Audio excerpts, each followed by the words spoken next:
One thing, opportunities. Second thing, youth. As sir told me that it's young people who are looking for opportunities in India of what they can do. Okay, first thing, change. There are two types of changes. One thing which is revolutionary, something that you're seeing with Modi today. Every second month or third month, we are seeing something revolutionary happening, some change which is drastic, a paradigm shift in what is happening and why it is happening, and suddenly you question of what we were doing till yesterday. Or something like GST or 1991 reforms that happen in India. These are something which are drastic. These are once in a lifetime events which happen. And there's one change which is evolutionary. Something that you see on a daily basis in small things that you're observing. On the daily basis, whatever things you're doing, the little changes which gradually evolve into something which is much bigger. Now here, there are two types of people. One set of people who look at problems and they adjust in it. They say this is how it is and this is how it's going to be, and they just live with it, and their entire life is itself is a problem. And there are a second type who are unwilling to adjust, who are unwilling to get into the stereotypes, status quo, and follow things the way they are. And they think of why this is a problem at all, and see of what they can do. Look at the environment that you're sitting in. Look at everything that is there and what it is in its shape that it is today. And if you closely observe everything which is there, you have been to libraries in the past, you have been to libraries in the Indian childhood. How were the books there? They were stacked in a different pattern. Look at this stack now. Why did this come up? Because there might be a few lesser books and they might fall down. Or why is this pattern for kids which are there? Why is this? I can just keep a pile of books here. Why is this? It is in this pattern, or we have shelves over here. Look at everything that is there around you and the shape it is in which it is today. You will see things have evolved, and these are not transformational changes. Something that has changed like GST or what Modi is doing today. These are changes which happen on a daily basis, small changes, and that is what we are talking of. The people who are unwilling to look at problems as a problem, rather than they are looking at problems as an opportunity. Here I was talking of small transformational problems which are there, which people are looking at opportunity, need not be entrepreneurial. There are a lot of things that you do. Look at your mom. The way things were done in the past, the way things are being done today. You will see the changes which were there, small changes. The other day in my office, there's a switchboard on which there are approximately 20 switches. And every time, every other day, someone comes and to switch on one fan, what do? Tuck, tuck, tuck, tuck, which one? We do that.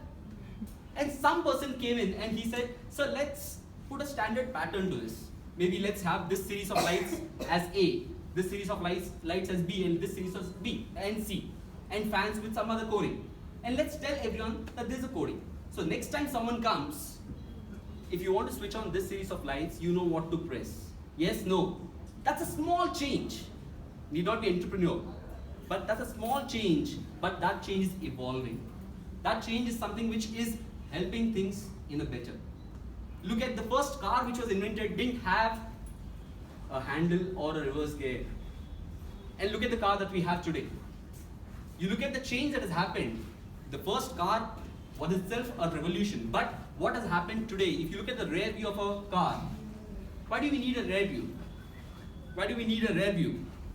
Because we have to also look back.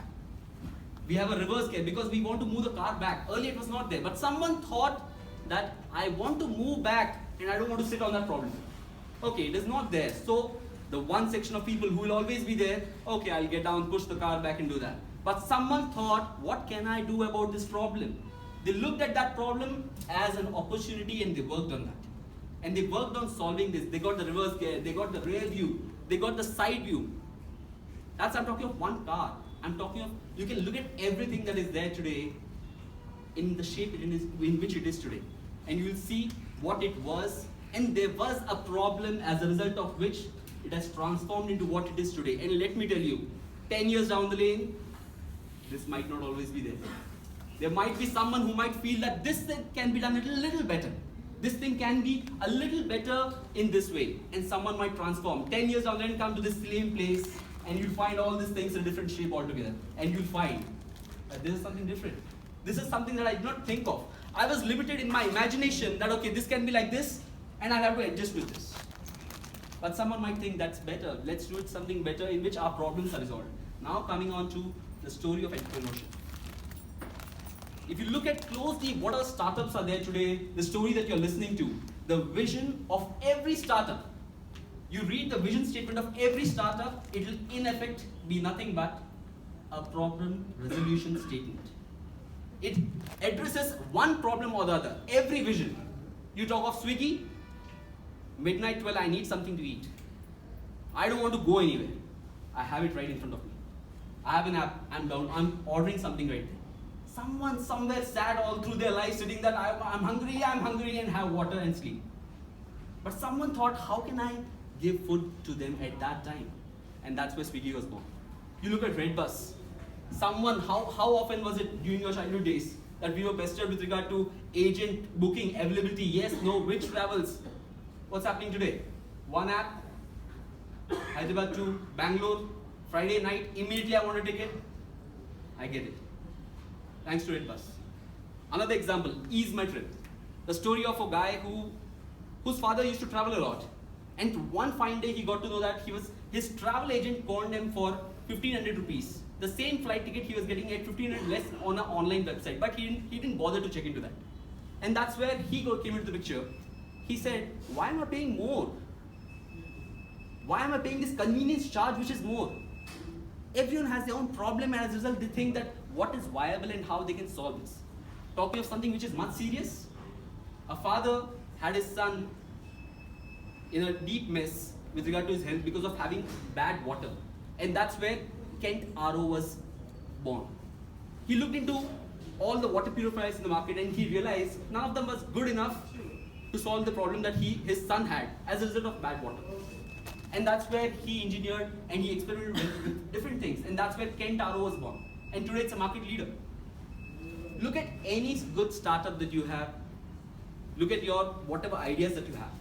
The point that I'm talking here is, look at that idea, look at that problem that you're facing and see what is the solution that you can offer. The point in India is that we are never short of problems. We are never short of problems. All I'm saying is, whatever interests you, whatever pesters you a lot, there might be a few things which you might not technically be sound to solve, but you need to answer, what is it that one problem that pesters me a lot, find your interest in it, find a solution to it and go for it. And that's where I say and ask a simple question. What's your problem? The second part of it, youth. Why I'm talking to you all is because I often keep getting this answer, or we have already had twice or thrice this thing, resonating answer that there's no right time. Any age is good. But I always say, with no negative thoughts towards age being a barrier, but why I say youth is very important, or young age is very important for beginning something is because we are like a clay.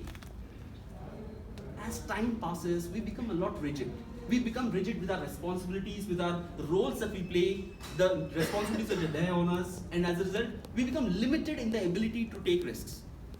And that's where we need to think, while age is by your side, go take your risks. The failures will be easier to digest for you to bounce back. And there's no limitation that I'm saying that you cannot start late. We have the owner of KFC, who began KFC at the age of 65. So I'm not saying it's not possible. All I'm saying is that while you wait, while you have the age on your side, don't make that mistake.